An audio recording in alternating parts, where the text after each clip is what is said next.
मेरा नाम सना है। मैं गाजियाबाद की रहने वाली हूँ और मेरी शादी भी गाजियाबाद में ही हुई है। मेरे पति का नाम साहिल है और हमारी शादी को 2 वर्ष हो चुके हैं। साहिल भी एक कंपनी में मैनेजर है और वह एक अच्छे पद पर है। इन 2 सालों में मुझे ऐसा लगा साहिल मुझको शारीरिक सुख नहीं देते। थाक दिन मैं घर का काम कर रही थी। साहिल मुझसे कहने लगे, हमारे बॉस ने ऑफिस की एक पार्टी रखवाई है, तुम भी तैयार हो जाना। मैंने उन्हें कहा, आपके ऑफिस की पार्टी कब है? वे कहने लगे, हमारे ऑफिस की पार्टी 2 दिन बाद है। जब मैं पार्टी में साहिल मुझे अपने बॉस से मिलवाने के लिए ले गए तो उनके बॉस की उम्र भी 50 साल के आसपास रही होगी और वे दिखने में बहुत ही हट्टे कट्टे थे। उन्होंने मेरे पति को कहा, आप लोग पार्टी एंजॉय करो, और साहिल अपने दोस्तों के साथ चले गए और वहां शराब पीने लगे। वे लोग बहुत एंजॉय कर रहे थे। मैं अकेली बैठी हुई थी। कुछ देर बाद उनके बॉस मेरे पास आकर बैठे। वे मुझसे बड़ी तहजीब से बात कर रहे थे, लेकिन जिस प्रकार से उनका शरीर था, मुझे भी लगा कि एक बार तो मुझे उनके साथ मजा कर लेना चाहिए, क्योंकि मेरी अंतर्वासना ठंडी नहीं हो पाती थी। मैं भी उनके साथ सोने के लिए तैयार हो चुकी थी। मैंने भी हामी भर दी और उनके साथ चल दी। वे मुझे बाहर एक रूम में ले गए। जब उन्होंने मेरे काले रंग की साड़ी को अपने हाथों से खोला तो वे कहने लगे, तुम्हारा बदन तो किसी परी से कम नहीं है।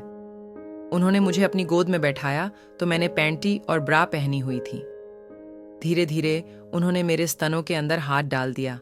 उन्होंने मेरी ब्रा के अंदर से मेरे स्तनों को निकालकर चूसना शुरू कर दिया। वे बड़े अच्छे से मेरे स्तनों का रसपान कर रहे थे और मुझे भी बहुत आनंद आ रहा था। काफी देर तक उन्होंने ऐसा ही किया। अब उनका भी लंड पूरा खड़ा हो चुका था तो उन्होंने भी अपने कपड़े खोल जब मैंने उनके लंड को देखा तो मुझे लगा कि आज तो ये मेरी इच्छा पूरी कर ही देंगे। उनके मोटे लंड को मैंने अपने मुंह के अंदर ले लिया और बड़े अच्छे से चूसने लगी।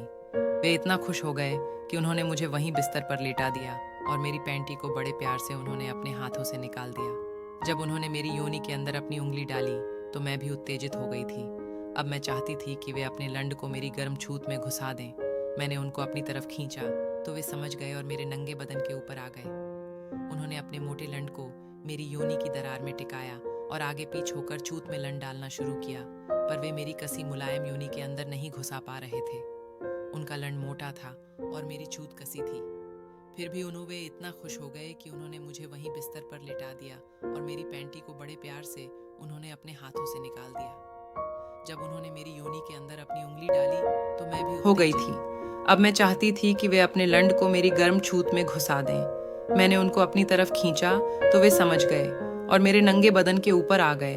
उन्होंने अपने मोटे लंड को मेरी योनि की दरार में टिकाया और आगे पीछ होकर छूत में लंड डालना शुरू किया, पर वे मेरी कसी मुलायम योनि के अंदर नहीं घुसा पा रहे थे। उनका लंड मोटा था और मेरी छूत कसी थी। फिर भी उन्होंने कोशिश करते हुए मेरी योनि के अंदर अपने लंड को घुसा दिया। जैसे ही मेरी योनि के अंदर उनका लंड घुसा तो मैं दर्द से चिल्ला उठी, लेकिन उन्होंने मेरी चीख को नजरअंदाज करते हुए बड़ी तेज तेज मुझे धक्के देने शुरू कर दिए थे। जिस प्रकार से वे मुझे छोड़ रहे थे, मुझे बड़ा आनंद आ रहा था। मैंने उनसे कहा, सर, आपका लंड तो बहुत ही मोटा और बड़ा है, मुझे बड़ा अच्छा लग रहा है। कुछ देर बाद उन्होंने मुझे घोड़ी बना दिया और घोड़ी बनाते ही उन्होंने मुझे पीछे से पेलना शुरू कर दिया। मेरे बड्ढे चूतड्ढे जब उनकी जांघों से टकराते तो उन्हें और मुझे और भी ज्यादा मजा आ जाता। वे बड़ी तेज गति से मुझे झटके दे रहे थे। उन्होंने मुझे तेजी से छोड़कर मजा दिया। उन धक्कों के बीच में जैसे ही उनका माल मेरी योनि के अंदर गिरा तो वह शांत होकर बैठ गए और उन्हें बड़ा अच्छा लगा। कुछ समय बाद उन्होंने मेरे